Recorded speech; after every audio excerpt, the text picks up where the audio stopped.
The SS men once marched with power, feared by millions, carrying out Hitler's darkest orders without a second thought. But when the Third Reich crumbled in 1945, everything changed. The hunters became the hunted. Some men ran. Some hid behind fake names. Others waited, hoping the world would forget. But justice was coming, and it was relentless.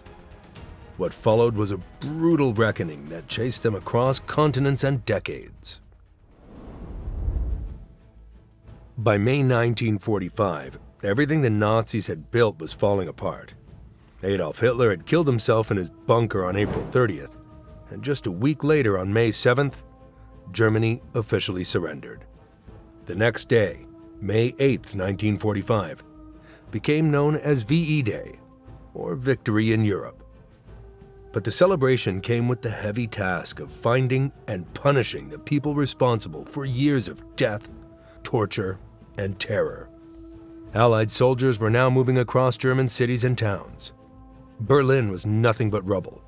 The Nazi flag was torn down, and American, British, and Soviet troops were meeting in the heart of what was once the capital of the Third Reich.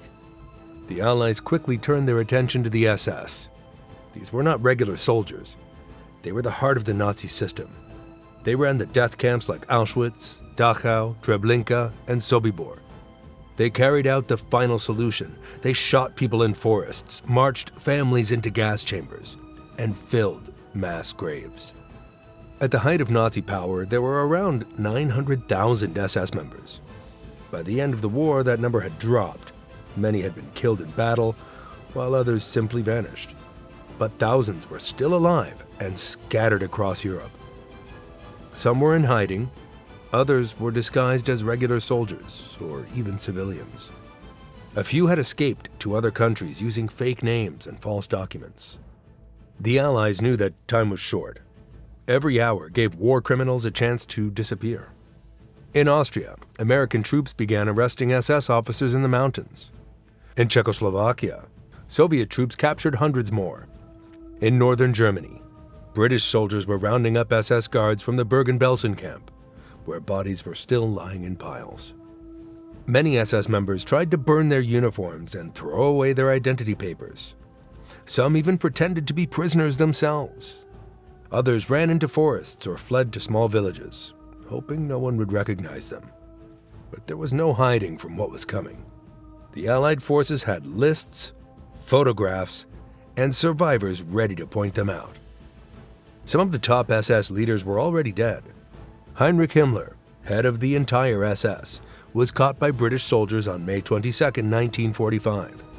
He had shaved off his mustache and was using a fake name. But when they figured out who he was, he swallowed poison and died almost instantly. His body was buried in an unmarked grave somewhere in northern Germany. Another high-ranking SS officer, Ernst Kaltenbrunner, was captured in the Austrian Alps on May 12, 1945. He tried to disguise himself with a fake identity, but he was eventually recognized by the scars on his face. He was later put on trial in Nuremberg. Many SS guards from concentration camps weren't as lucky. In the weeks after liberation, Allied soldiers began arresting them by the hundreds. In Dachau, American troops forced captured SS men to walk past the bodies of the victims they had killed. Some of those soldiers were executed on the spot. Others were locked up and later sent to trial. But it wasn't just military efforts. Survivors of the camps were now witnesses. They pointed out their torturers. Some even helped capture the guards themselves. In the chaos of post-war Europe, some SS members were beaten or killed by angry civilians. There were no formal trials in these moments, just raw justice from people who had suffered too much for too long. In France, Italy, Poland, and Yugoslavia, local resistance fighters had their own lists. SS men who had tortured or executed partisans were now being hunted. In Prague, Czechoslovakia, mobs dragged SS officers into the streets. In Poland, Soviet and Polish forces quickly took over former Nazi prisons and filled them with captured SS men awaiting trial or execution. Back in Germany, The Allies created camps to hold tens of thousands of prisoners. By mid-1945, over 100,000 suspected SS members were being detained. Some were questioned and released. Others were transferred to more secure locations to await trial. The trial started in November 1945 when the Allies set up a huge international court in the German city of Nuremberg. The Nuremberg trials weren't like normal trials. These were meant to show the world the full truth of what the Nazis had done. They focused on crimes against peace, war crimes, and crimes against humanity. For the first time in history, political and military leaders were being held responsible not just for what they did during the war, but for mass murder, torture, and slavery. The main trial involved 24 top Nazi officials. Among them were well-known names like Hermann Goering, the head of the Luftwaffe, and Rudolf Höss, Hitler's former deputy. But the Allies didn't just go after politicians. They also went after powerful SS leaders, those who had played key roles in running the Nazi system of terror. One of the most important SS figures on trial was Ernst Kaltenbrunner. He had taken over the RSHA, the main office that controlled the Gestapo and all police forces within Nazi Germany. Under his leadership, the RSHA became the engine behind the Holocaust.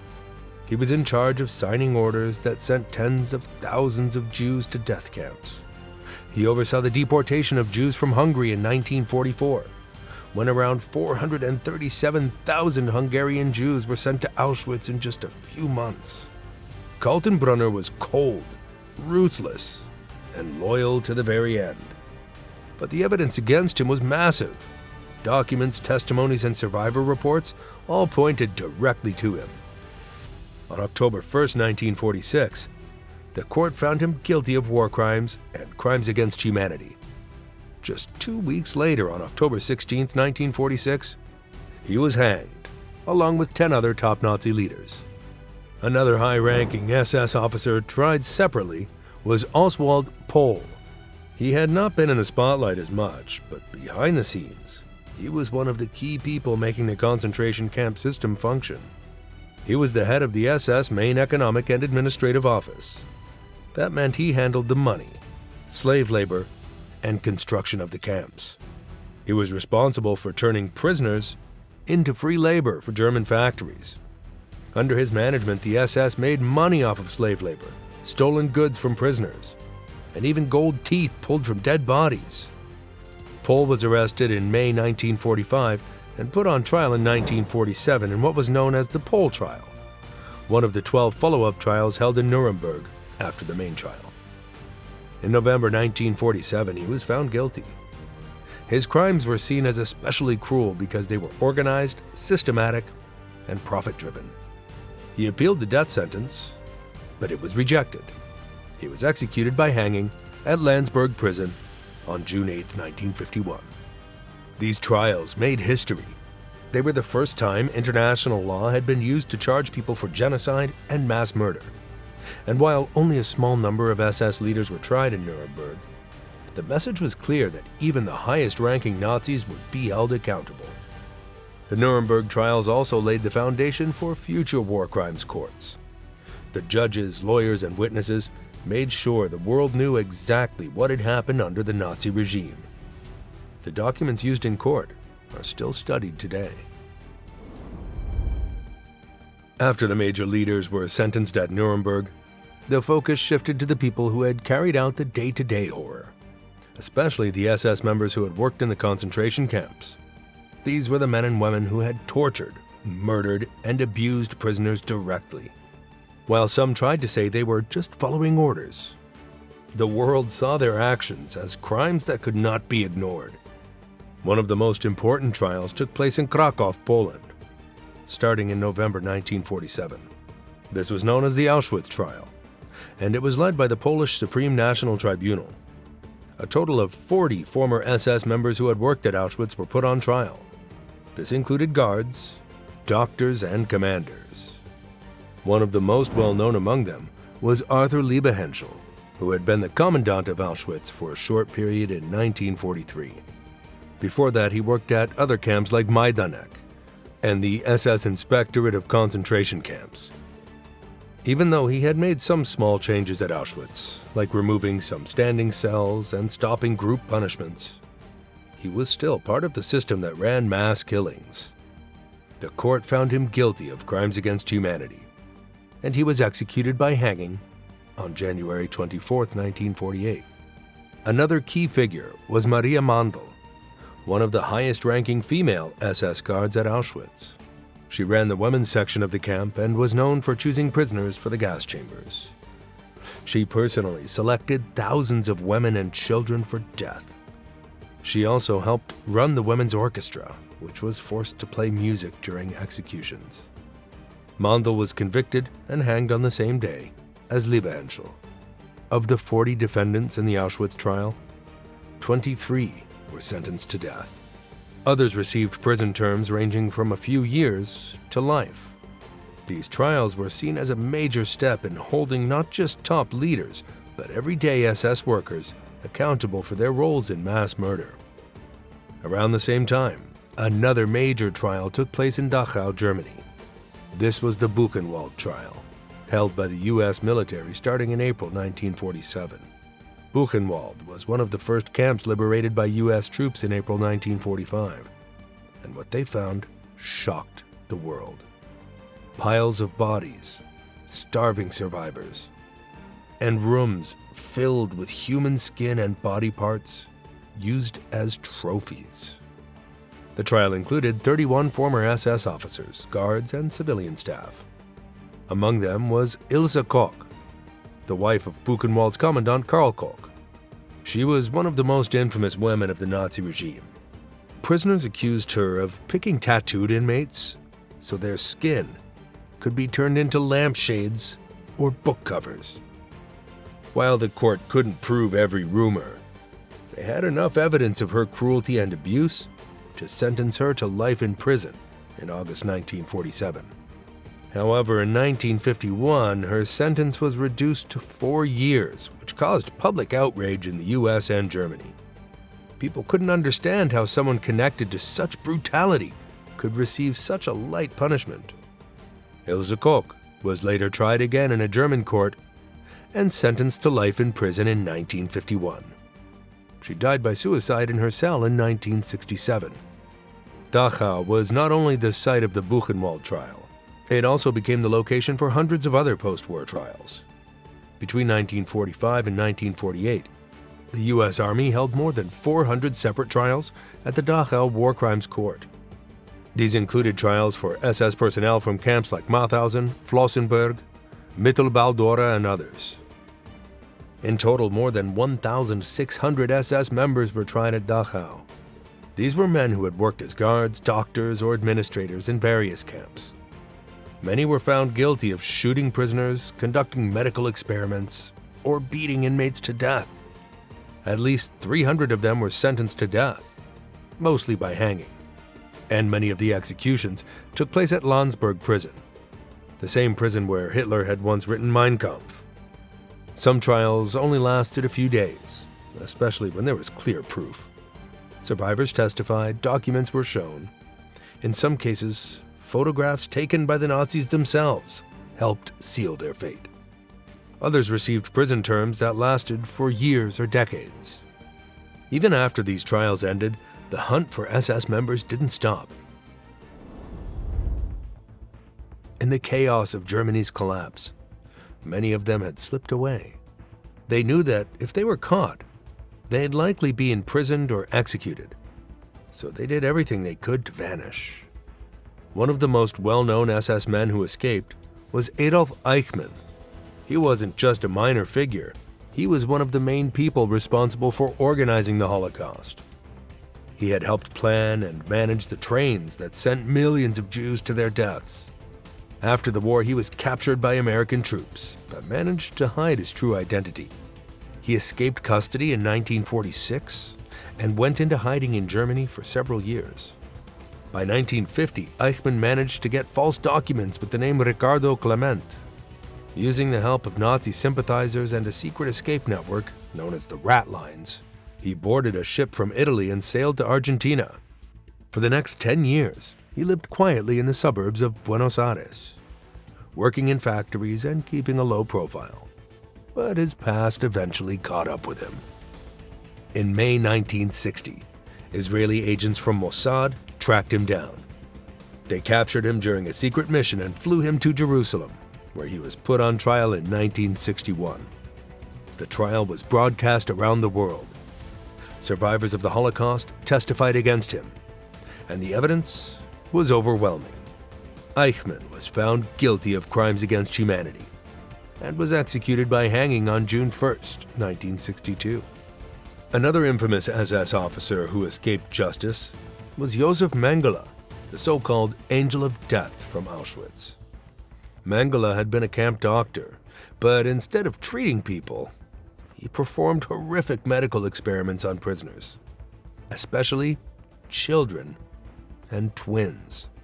He injected them with chemicals, amputated limbs, and often killed them without warning. After the war, Mengele fled Europe, just like Eichmann. In 1949, Mengele also arrived in Argentina, where he lived under various false names. He was never as careful as Eichmann, but somehow still managed to avoid capture. After Eichmann was taken in 1960, Mengele got scared and moved to Paraguay, and later to Brazil. He lived quietly on farms and with sympathetic families. Even though Nazi hunters searched for him for years, they never found him in time. Mengele died in 1979 after drowning during a swim near Sao Paulo, Brazil. His identity was confirmed by DNA tests years later.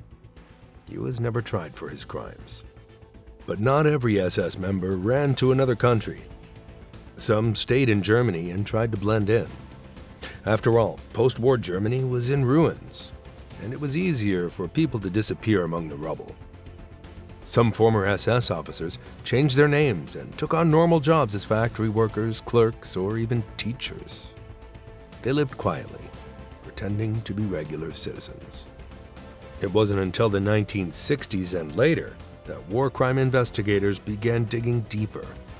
One of the main figures behind this effort was Simon Wiesenthal, a Holocaust survivor who became a famous Nazi hunter. His work and the work of others led to the discovery of many hidden SS members. For example, Klaus Barbie, the former SS officer known as the Butcher of Lyon for torturing French resistance fighters, escaped to Bolivia with help from the US intelligence services, who used him as an anti-communist agent. He lived in South America under the name Klaus Altmann. Barbie was finally arrested in 1983, extradited to France, and sentenced to life in prison in 1987. Another was Alois Brunner, Eichmann's assistant, who had helped deport Jews from France, Austria, and Greece. He escaped to Syria and lived under government protection in Damascus.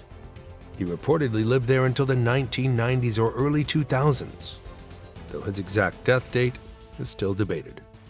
By the 1980s, 1990s, many countries had started new investigations into war crimes. Germany, Austria, France, and others passed laws that allowed them to go after these aging war criminals. Some were tried when they were in their 70s or 80s. Even though they were old, their crimes were still taken seriously. The hunt for SS war criminals continued into the 21st century. In 2011, John Demjanjuk, a former guard at Sobibor concentration camp, was found guilty in Germany. He was 91 years old when he was convicted, showing how long some SS members had managed to hide. In 2015, Oskar Grenning, known as the bookkeeper of Auschwitz, was convicted of being an accessory to the murder of 300,000 people. He was 94 years old. Even as late as 2020, a 93-year-old former SS guard at Stutthof was put on trial in Germany.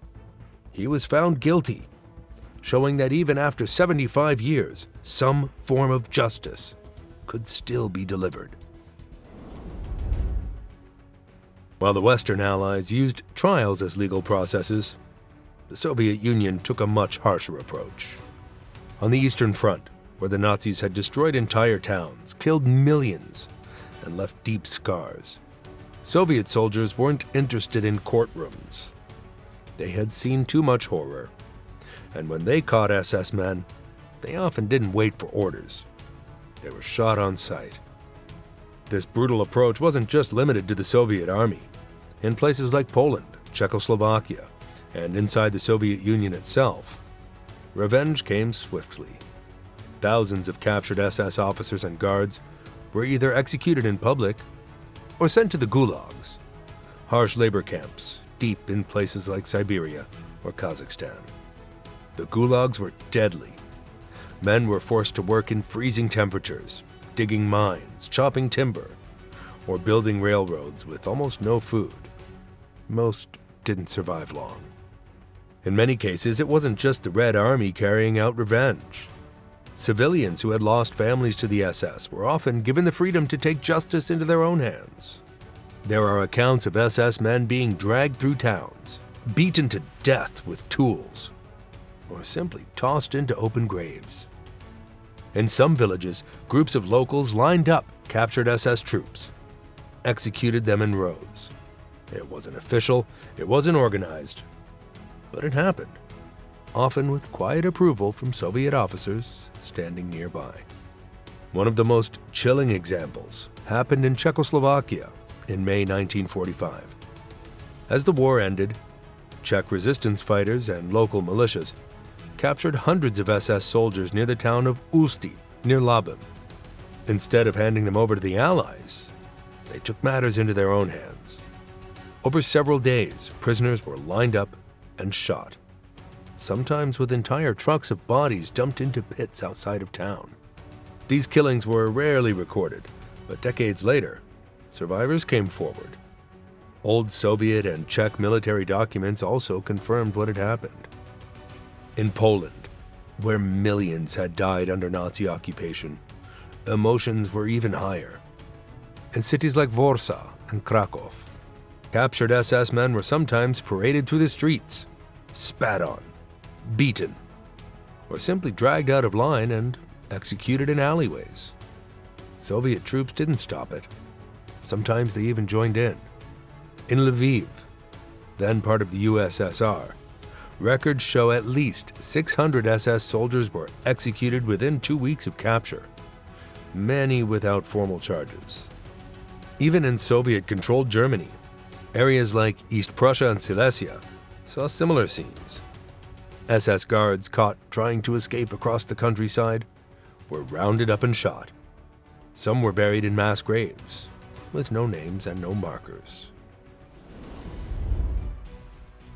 Some SS members chose to take their own lives rather than face trial. Heinrich Himmler bit down on a cyanide capsule and died 2 days after he was captured by the British on May 22, 1945.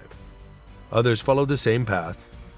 Richard Glucks, who was in charge of all Nazi concentration camps under the SS's Economic and Administrative Main Office, knew exactly how deep his hands were in the system of death.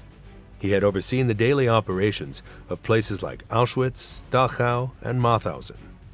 He took poison and died shortly after going into hiding in May 1945. His body was discovered a few days later. Josef Terboven, the Nazi governor of Norway and also an SS officer, didn't wait to be caught either. He had ruled Norway with terror since 1940, sending resistance fighters to death camps and ordering mass executions. He locked himself inside a bunker at the Skaugum estate near Oslo, placed a stash of dynamite on his chest, and blew himself up. The explosion killed him instantly, and his body was later pulled from the rubble. Those SS members who weren't executed at trial ended up in prison. At Landsberg prison in Germany, hundreds of war criminals were held.